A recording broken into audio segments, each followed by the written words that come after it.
주 예수님의 은혜가 함께 하시기를 빕니다. 오늘도 좋은 하루 되십시오. 그러면 사도신경으로 신앙을 고백하심으로 5월 3일 아침 예배를 드리겠습니다. 나는 전능하신 아버지 하나님, 천지의 창조주를 믿습니다. 나는 그의 유일하신 아들, 우리 주 예수 그리스도를 믿습니다. 그는 성령으로 잉태되어 동정녀 마리아에게서 나시고 본디오 빌라도에게 고난을 받아 십자가에 못 박혀 죽으시고 장사된 지 사흘 만에 죽은 자 가운데서 다시 살아나셨으며 하늘에 오르시어 전능하신 아버지 하나님 우편에 앉아 계시다가 거기로부터 살아있는 자와 죽은 자를 심판하러 오십니다. 나는 성령을 믿으며 거룩한 공교회와 성도의 교제와 죄를 용서받는 것과 몸의 부활과 영생을 믿습니다. 아멘.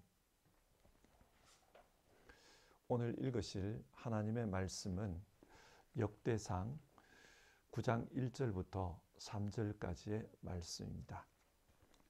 하나님의 말씀을 같이 보겠습니다. 이와 같이 온 이스라엘이 족보에 오르고 이스라엘 열왕기에 기록되었다. 유다는 배신하였으므로 바빌론으로 사로잡혀 갔는데 맨 처음으로 자기들의 성읍 소유지에 돌아와서 살림을 시작한 사람들은 이스라엘 사람과 제사장과 레위 사람과 성전 막일꾼들이다. 유다 자손, 베냐민 자손, 그리고 에브라임과 므낫세 자손 가운데서 예루살렘에 자리 잡은 사람은 다음과 같다. 아멘. 오늘부터 역대기의 말씀을 읽고 설교하려고 합니다. 그런데 역대기의 말씀은 처음부터 읽기 어려운 부분이 나옵니다. 역대상 1장부터 9장까지 계속 사람의 이름만 나오는 부분입니다. 이 부분은 읽기도 어렵고 설교하기도 굉장히 어렵습니다. 그래서 이번 주에는 성경 읽기 본문을 좀 바꾸어서 설교하려고 합니다. 본문 읽기를 잘 따라와 주시기를 바랍니다. 역대상 1장부터 9장은 여러 민족, 여러 지파들의 족보가 기록되어 있습니다. 그래서 여러 민족 그리고 여러 지파들의 조상들의 이름이 계속해서 나오고 있습니다. 그런데 역대기는 왜 이렇게 많은 족보들을 소개하고 있는 것일까요? 먼저 역대기가 기록된 시대 배경부터 살펴보도록 합시다. 탈무드에 의하면 역대기는 에스라가 기록했다고 합니다. 에스라가 활동한 시기는 주전 450년부터 400년경입니다. 그러면 이 당시 이스라엘의 상황은 어떠했을까요? 유다 왕국은 주전 586년 바벨론에 의해 망했습니다. 그리고 많은 사람들이 바벨론의 포로로 끌려갔습니다. 당시 유대 땅에 남아있었던 사람들은 대부분 힘없는 사람, 평범한 사람, 그래서 독립운동을 할 수 없는 그런 사람들만 남아있었습니다. 이들은 민족의 미래보다 자기 개인의 삶, 자기 개인의 안위가 더 중요했던 사람들입니다. 그런데 큰 변화가 일어났습니다. 주전 538년 바빌론이 페르시아에 의해서 망한 것입니다. 그래서 바빌론에 포로로 끌려갔던 백성들이, 유다 백성들이 다시 유대 땅으로 돌아올 수 있는 길이 열린 것입니다. 하지만 처음에는 끌려갔던 사람들 중에 소수만 돌아왔습니다. 그리고 70년, 80년 시간이 지난 다음에 2차 포로기한, 3차 포로기한, 그렇게 포로기한이 이루어집니다. 자, 이 당시 상황을 이해하기 위해서 한번 비교해서 생각해 봅시다. 여러분의 후손이 50년, 70년 그 이상의 세월을 이 독일 땅에서 살았다고 합시다. 대부분 독일에서 태어나 독일이 더 편한 사람들입니다. 모국어가 독일어가 되어버렸어요. 그런데 어느 날 갑자기 한국으로 돌아가라, 조상들의 땅으로 돌아가라 그렇게 말한다면 그들이 과연 쉽게 돌아갈 수 있을까요? 유다의 포로귀환도 이 상황과 비슷했습니다. 포로로 끌려갔던 1세대 사람들은 대부분 바벨론 땅에서 죽었습니다. 그리고 바벨론에서 태어난 2세, 3세 사람들이 지금 살고 있는 거예요. 그런데 그들은 유대 땅으로 돌아갈 필요성을 별로 못 느꼈습니다. 오직 민족의식과 신앙심에 불타는 일부 사람들만이 돌아가서 하나님의 나라, 이스라엘을 다시 세워야 된다. 그런 생각을 했던 것입니다. 자신들이 그렇게 행동하면 하나님께서도 자기들을 도와줄 것이다. 그런 생각을 가지고 말입니다. 그렇기 때문에 이들은 포로 귀환하면 그 유대 땅으로 돌아가면 하나님의 큰 역사가 일어날 것이라고 기대했습니다. 그런데 현실은 어떠했습니까? 돌아와 보니까 대부분의 땅은 황무지 상태였고 사람이 살만한 땅, 농사 지을 수 있는 땅, 그런 땅은 이미 이민족들이 차지하고 있었습니다. 그래서 이들은 포로기한 초기에 굉장히 많은 고생을 했습니다. 그러는 가운데 그래도 하나님의 성전을 다시 짓자. 그러면 하나님께서 역사하실 것이다. 그런 믿음으로 성전을 지었습니다. 기적적인 하나님의 개입이 일어날 것이라고 기대했던 겁니다. 그런데 현실은 기대했던 것과는 전혀 달랐습니다. 기대했던 하나님의 기적은 일어나지 않았고 현실의 어려움은 계속해서 지속되었기 때문입니다. 우선 먹고 사는 문제가 쉽지 않았어요. 전혀 낯선 땅, 가진 땅도 없는 곳에 돌아와서 먹고 살 문제를 해결하려고 하니까 얼마나 고생스러웠겠습니까? 또 이민족으로부터 자신들의 안전을 지키는 것도 쉽지가 않았습니다. 이민족 입장에서 생각해 보면 70년, 80년 자기들이 살고 있는 땅인데 그런데 유대 백성이 돌아옵니다. 그리고 밀어내려고 합니다. 그러니까 이민족들이 유대 민족을 위협하는 거죠. 자, 이런 어려움이 계속되다 보니까 유대인들은 신앙적으로 점점 지쳐갔고 실망과 좌절이 더욱더 커지기 시작했습니다. 역대기의 말씀은 이런 상황에서 기록되었습니다. 역대기를 기록하는 분은 궁금했어요. 하나님은 왜 우리에게 이런 절망을 계속 주시는 것일까? 왜 하나님의 역사는 더디게 나타나는 것일까? 그런 질문이 있었습니다. 그래서 이런 질문을 하면서 지금까지 지나온 역사를 다시 한번 돌아보게 됩니다. 그리고 그 역사를 통해 하나님께서 자신들에게 주시는 그 하나님의 뜻을 발견하게 됩니다. 그래서 역대기의 말씀을 기록한 것입니다. 자, 이스라엘은 왜 망한 것일까요? 그들이 발견한 것은 하나님이 주신 사명을 잘 감당하지 못했기 때문이었습니다. 이스라엘은 만민에게 하나님의 복이 흘러가도록 그 통로 역할을 해야 될 사람들이었습니다. 그런데 이들은 선민 사상에 사로잡히고 말았어요. 우리만 하나님의 백성이다. 우리만 선택받은 아브라함의 후손이다. 그런 생각에 빠져든 것입니다.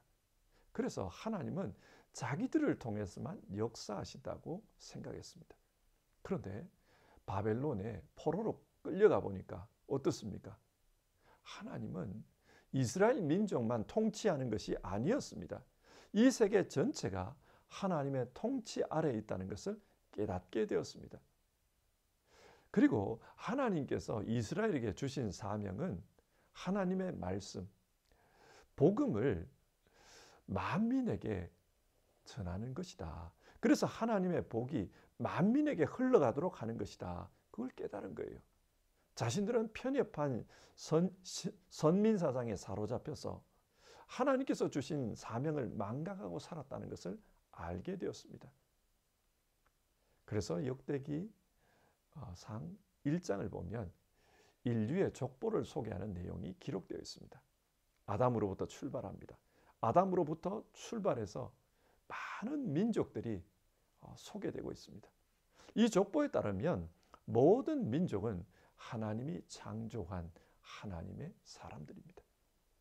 그러므로 이스라엘 민족만 하나님의 백성이다. 이렇게 주장할 근거가 약했습니다. 누가 하나님의 백성인가? 하나님이 지으신 모든 사람들이 하나님의 백성이다. 그렇게 생각하는 겁니다. 그런데 역사를 계속해서 들여다보니까 하나님이 지었다고 그들이 다 하나님의 백성답게 살았느냐? 그렇지 않다는 거예요. 하나님을 믿는 사람들만 하나님의 백성으로 살았다는 겁니다. 그래서 역대기는 족보를 통해 온 인류가 하나님의 백성으로 지음받았지만 결국 하나님의 백성으로 산 사람들은 하나님을 믿는 사람, 하나님께서 선택한 아브라함의 후손이라는 것을 말합니다. 그래서 역대기의 족보는 여러 민족이 소개되고 있지만 결국은 아브라함에게로 수렴되고 있습니다. 그런데 아브라함의 자손 중에도 하나님을 믿지 않는 사람들이 나타납니다. 아브라함의 믿음을 지킨 사람들은 이스라엘 뿐이었습니다. 그래서 성경은 이스라엘 12지파의 족보를 소개하고 있습니다. 점점 좁혀가는 형태로 하나님의 사람이 누구인가 그것을 말하고 있는 겁니다. 하나님의 사람, 하나님의 백성은 하나님을 믿는 사람들입니다. 그런데 어떤 사람들이 하나님을 진짜 믿는 사람들입니까? 역대상 2장부터 9장까지의 족보를 보면 두드러진 특징이 있습니다. 이 족보 가운데 유다 지파에 대한 기록이 굉장히 길어요. 100절이나 됩니다. 그리고 레위 지파는 81절, 베냐민 지파는 50절, 그리고 나머지 지파에 대한 기록이 토탈 86절입니다. 여러분, 이것이 무엇을 의미할까요? 누가 하나님을 믿는 사람들이냐? 대표적으로 유다 지파라는 거예요. 이 유다 지파의 대표 인물은 다윗입니다. 그래서 유다 지파 족보 가운데 다윗의 족보를 아주 자세하게 소개하고 있습니다. 다윗과 관련해서 중요한 것은 메시아에 대한 예언입니다. 하나님은 다윗에게 내 후손들의 왕위가 영원할 것이다. 그렇게 약속해 주셨습니다. 그런데 현실적으로 따져보니까 유다 왕국은 망했습니다. 무엇을 말합니까? 역대기를 기록하고 또 역대기의 말씀을 읽던 당시 사람들은 하나님의 약속은 진실한 약속인데, 진실한 말씀인데, 그런데 현실의 유다 왕국은 망했다. 그러면 앞으로 어떻게 될 것인가? 하나님의 말씀대로 다윗의 후손 가운데 다윗 왕국을 회복할 사람이 올 것이다. 메시아에 대한 기대를 하는 것입니다. 그래서 사람들은 다윗의 족보를 읽으면서 메시아에 대한 기대를 가지고 있습니다. 자, 여러분, 누가 하나님을 믿는 하나님의 백성입니까? 하나님의 약속을 믿고 메시아, 즉 오늘 우리의 입장에서 생각하면 예수 그리스도의 통치를 기다리는 사람들, 그 사람들이 진짜 하나님의 백성입니다. 예수 그리스도께서 오셔서 세상을 다스릴 때 그 다스림 속에서 살기를 소망하는 사람들, 그 사람들이 진짜 하나님의 백성입니다. 그리고 이어서 역대기의 말씀은 레위인들의 족보를 아주 길게 소개하고 있습니다. 왜 레위인들의 족보를 길게 소개하고 있는 것일까? 레위인은 하나님을 예배하는 사람들입니다. 메시아의 통치가 이루어지면 제일 중요한 일이 뭐냐? 하나님을 예배하는 것이라는 겁니다. 그렇기 때문에 역대기는 레위인들의 족보를 통해 진짜 하나님의 백성은 하나님을 예배하는 사람들이다. 그것을 말하고 있습니다. 이어서 베냐민 지파의 족보가 자세하게 소개되고 있습니다. 50절에 걸쳐서 소개되고 있습니다. 왜 베냐민 지파의 족보를 이렇게 길게 소개할까? 그 이유는 솔로몬 이후 이스라엘이 남왕국과 북왕국으로 나누어지지 않습니까? 그때 베냐민 지파는 북왕국에 합류하지 않고 남왕국 유다 왕국에 합류했습니다. 참고로 역대기에는 북왕국 이스라엘의 이야기가 나오지 않습니다. 왜 그럴까요? 북왕국은 베델과 단에 금송아지 우상을 만들고 하나님을 잘못 예배한 사람들이기 때문입니다. 그래서 그들은 올바른 하나님의 백성이 아니다, 그렇게 생각하고 있는 것입니다. 이런 면에서 볼 때 베냐민 지파는 올바로 하나님을 예배했던 남유다에 속한 사람들, 참된 하나님의 백성이라는 겁니다. 그래서 50절에 걸쳐 베냐민 지파의 족보를 상세하게 소개합니다. 이들이 하나님의 백성이다. 자, 지금 역대기의 논리를 따라가 봅시다. 누가 하나님의 백성인가? 하나님의 백성은 하나님을 믿는 사람들입니다. 그러면 하나님을 믿는 사람은 어떤 사람들인가? 하나님을 예배하는 사람들입니다. 그래서 역대기는 하나님을 예배하는 레위인의 족보와 또 베냐민의 족보를 길게 소개하고 있는 것입니다. 자, 이상의 말씀을 정리해 봅시다. 역대기가 기록될 당시 이스라엘 민족은 누가 진짜 하나님의 백성인가? 그것에 대한 질문을 가지고 있었습니다. 왜 이런 질문을 가지고 있었는가?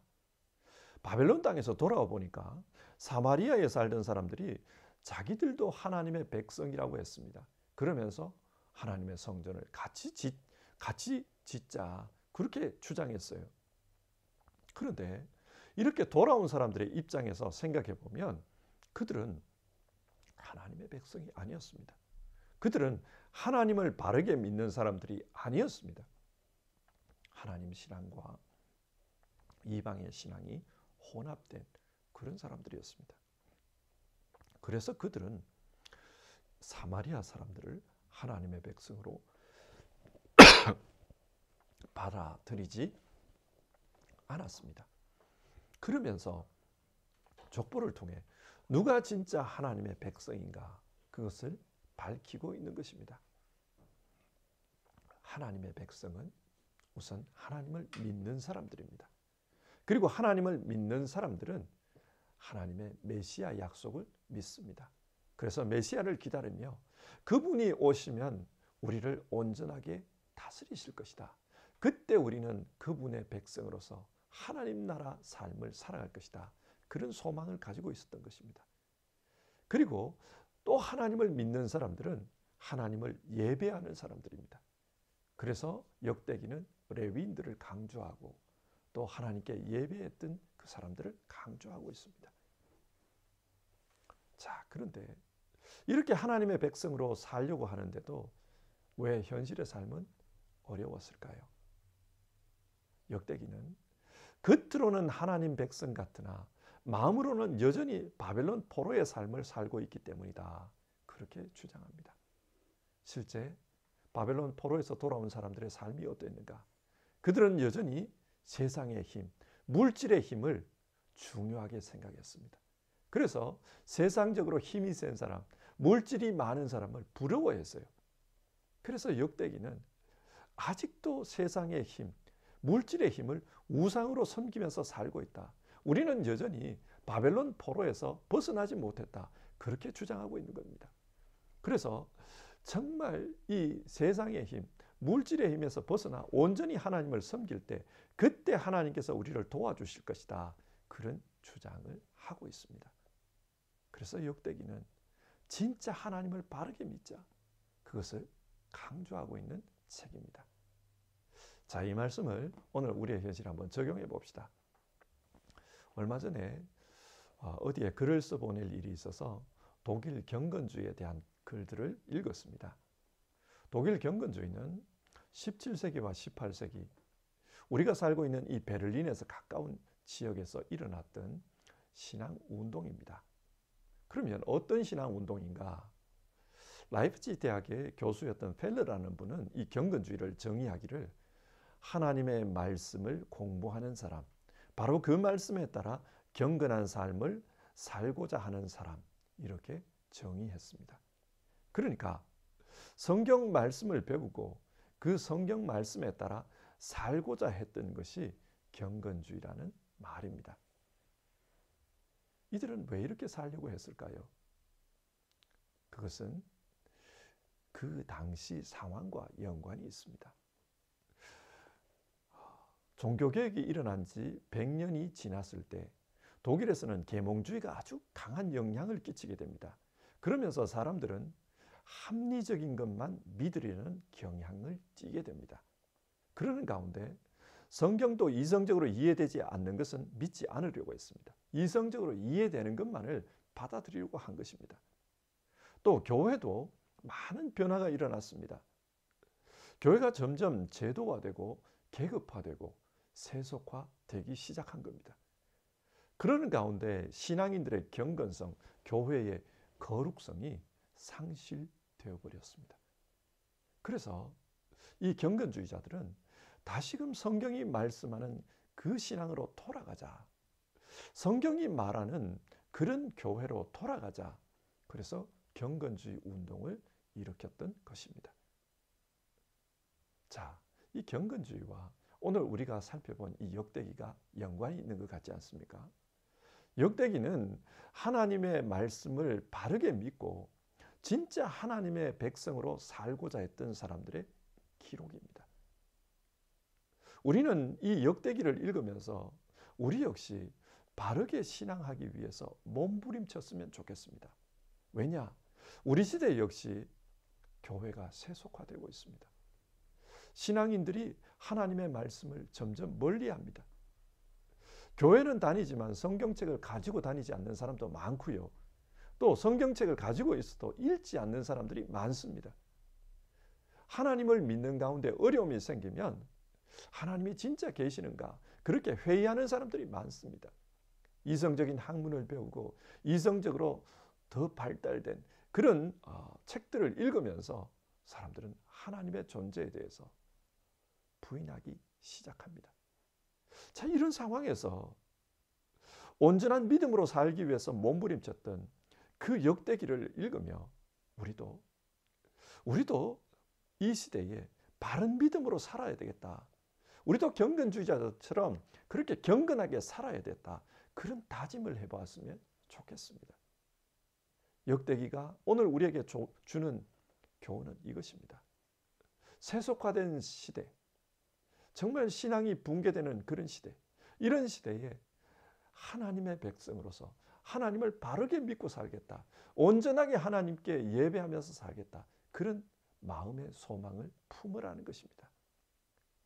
오늘 아침 이 역대기의 말씀을 읽으면서 바른 믿음으로 살기를, 경건한 삶을 살아가기를 다짐해 봅시다. 그리고 하나님 앞에서 정말 예배하는 사람으로 살겠다. 그것을 다짐하며 기도하며 오늘 하루를 시작해 봅시다. 찬송가 452장입니다. 내 모든 소원, 기도의 제목, 우리 1절 부르고요.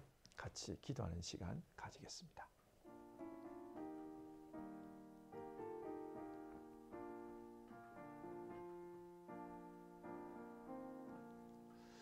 내 모든 소원, 기도의 제목, 예수님 닮기 원함이라. 예수님 형상 나 입기 위해 세상에 보았기잖네. 예수님 닮기 내가 원하네.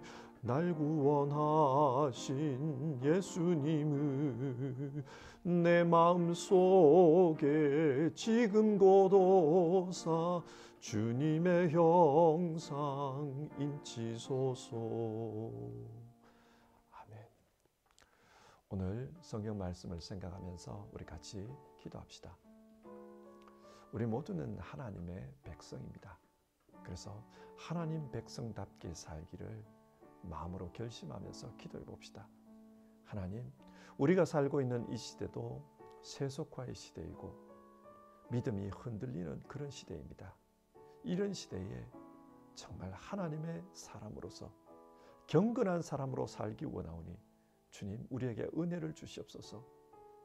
이런 시대에 정말 하나님을 예배하는 예배자로서 살기를 원하오니 하나님이여 나를 도와주시옵소서. 우리 그렇게 같이 기도해 봅시다.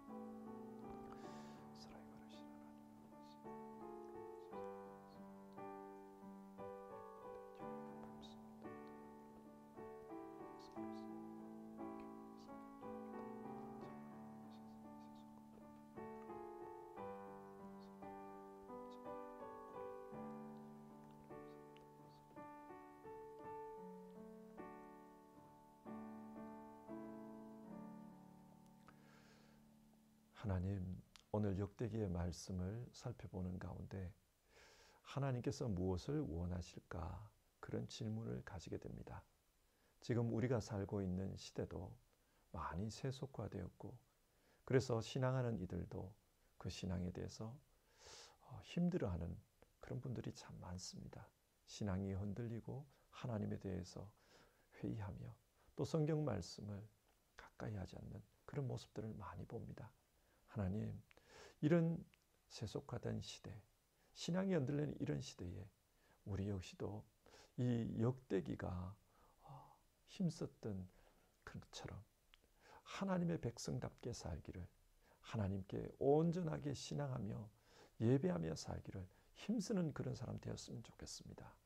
하나님, 우리 역시 이 시대에 경건한 사람으로 살고 또 그래서 하나님의 영광을 드러내며 살기 원하오니 주님 우리를 도와주시옵소서.